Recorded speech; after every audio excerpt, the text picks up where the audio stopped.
Hello everyone, I'm Michael Serapio.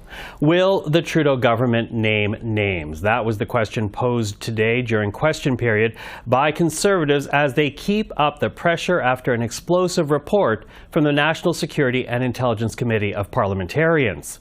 2 days ago, NSCIOP called the Trudeau government's handling of foreign interference a failure and added some MPs wittingly helped foreign actors. Take a listen to what we heard in the House today. Mr. Speaker, the report reveals that parliamentarians, including members of this House, knowingly and wittingly assisted a hostile foreign state in Parliament and in our elections to the detriment of the people of Canada. This is shocking. And Mr. Speaker, I can't believe the following needs to be said. Parliamentarians' duty is not to a foreign state, but to the people of Canada. Simple question. Will the Prime Minister release the names of these parliamentarians? Well, you saw Conservative MP Michael Chong in that exchange. He joins us right now, along with him Ryan Turnbull, the Parliamentary Secretary to the Deputy Prime Minister, and NDP House Leader Peter Julian. Hello to the three of you. Hi. Hi.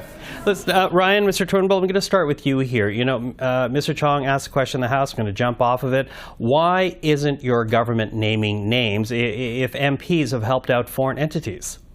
Well, I think we all know that discussing matters of national security out in public could compromise assets and methods of our security and intelligence agencies, and we wouldn't want to compromise any lives or any of the methods that CSIS and other security agencies use.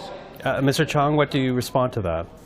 Well, I think the report makes clear that there are members of Parliament who knowingly and wittingly assisted foreign states to the detriment of the people of Canada, and doing so by putting pressure on other members of Parliament, by providing confidential information to foreign states and to their intelligence officers. And so that, I think, is shocking, and I think there needs to be accountability for people who willingly and knowingly participated in that undermining of the interests of Canada and undermining the interests of the people of Canada. And to be clear, Mr. Chong, you believe that means we need to name the MPs who engaged in such activities? Absolutely. We're calling on the government, as are the other opposition parties, to release the names of parliamentarians engaged in these deliberate acts that undermine their oaths and their affirmations,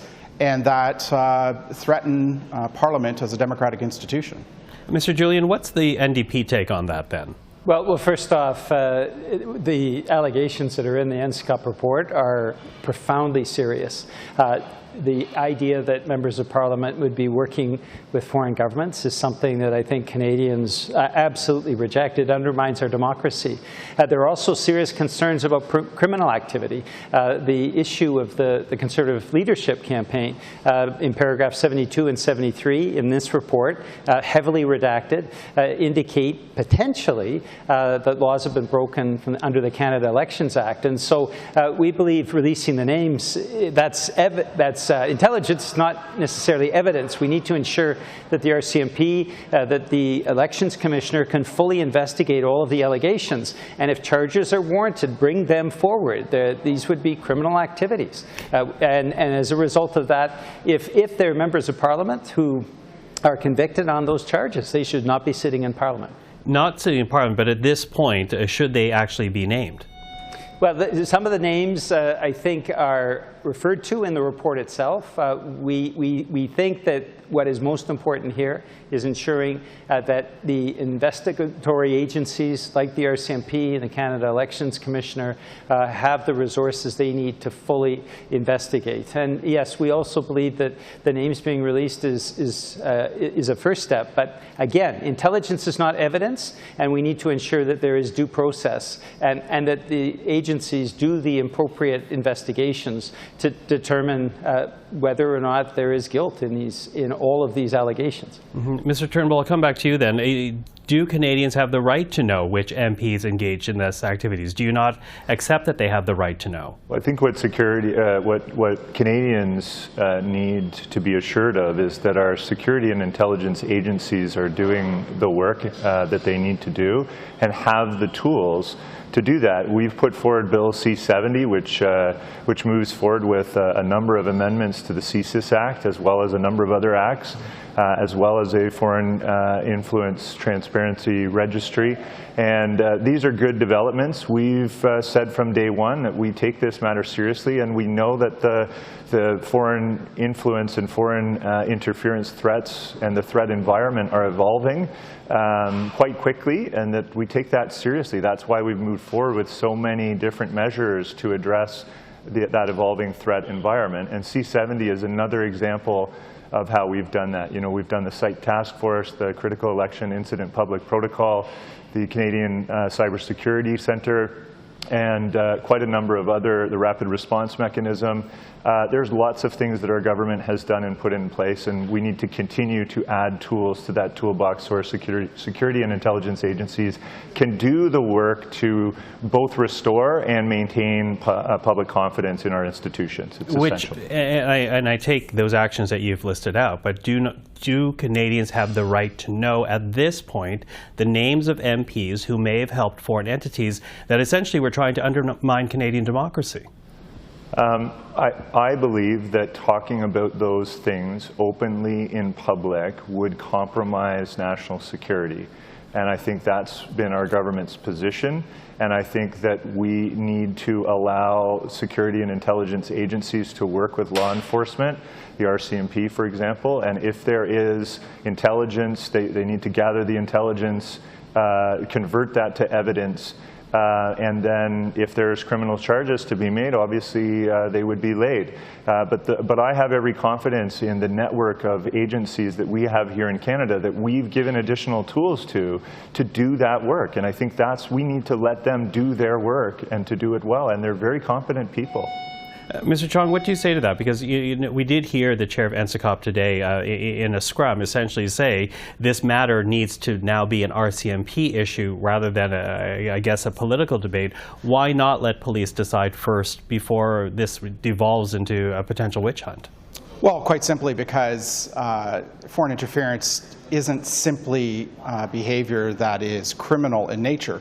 It's also behavior that is coercive, clandestine, and corrupting in a way that needs to be countered through other tools in the toolbox. One of those tools is sunlight and transparency. And so, the report highlighted that that the People's Republic of China interfered in the 2020 and 2022 Conservative leadership races. The report also concluded that the Republic of India interfered in the 2022 leadership race. But what's not clear is whether the PRC and India targeted individual leadership campaigns and which campaigns they targeted, or whether they were to the benefit of certain leadership campaigns. We also don't know how many campaigns were involved, which is why we're calling for the government to release the names of parliamentarians involved. The Conservative leader and myself have made that public call. We believe the names should be made public and let the chips fall where they may, and people who engaged in this subversion of our democracy, subversion of Parliament, subversion of our elections should be held accountable for knowingly and wittingly participating to the advance of foreign states' interests to the detriment of the people of Canada. Okay, listen, quickly losing time, but I do want to get a quick answer from each of you on this because a number of recommendations were also attached to the NSCIOP report, one of which has to do with leadership conventions as well as party nominations. Should those, as the NSCIOP says, should be examined, should those actually fall under the Canada Elections Act, do you think? Mr. Julian, I'll begin with you. Well, first off, we believe that Elections Canada needs to have the resources to fully investigate the allegations around the Conservative Leadership Convention. As Dean Del Mastro found out, violations of the Elections Act are serious criminal offenses and undermines our election integrity. We're not convinced that Elections Canada has the resources in place now. So we want to make sure that they're concentrating on the investigations need to happen. Now, the NDP, as you know, is different from other parties. We have a very, very structured leadership nomination process and ridings, which make it impossible to have that kind of foreign interference that we've certainly seen detailed in the report. So what we want to see focus on for the moment is to ensure that Elections Canada can do their job of fully investigating any potential violations of electoral law, and that the RCMP as well have the resources necessary to do their inquiries and their investigations. Okay, Mr. Chong, do you think it would be helpful for the Elections Canada Act to actually govern things like party nominations and leadership races? Well, the Canada Elections Act was recently strengthened by amendments to the Act in the last several years. I think what's clear in the report is that the Prime Minister knew about the national security threats to Parliament as far back as 2018. He was also advised, as the report makes clear, that measures that were then in place and that are currently in place are not sufficient to protect Parliament and our elections from these threats. And third, he was advised by the senior civil service to take further action. 3 times, the report outlines, he was approached by senior civil servants and asked for his approval for action to protect Parliament and our elections. He was asked in December 2019, he was asked in December 2020, and he was asked in February 2022. In all 3 occasions, he withheld his approval. And what we need to understand why the Prime Minister is refusing to take action to protect our democracy from these foreign interference threats. Okay, Mr. Turnbull, last word to you. Well, I strongly disagree with what Mr. Chong just uttered, which I don't think is has any semblance to the truth. Our government has started in 2018, and before that with a number of different measures. We produced a plan to protect Canadian democracy, a 4-pillar plan which takes an all-of-society approach. We've moved forward by setting up the Canada Election Incident Public Protocol and Panel, which is a key panel of senior bureaucrats that work to oversee elections. We put in place the site task force. We put in place the rapid response mechanism. We made multiple rounds of changes to different acts to give Parliament and security agencies more tools. We also are the ones that stood up NSCIOP. So I think we're doing a lot. We're doing more with C70, and I think we just need to maintain the momentum and keep up with the threat environment as it continues to evolve. Okay, well, that's the time we have for this evening. Ryan Turnbull, Michael Chong, Peter Julian, thank you for the insight and the time tonight. Thank you. Thank you.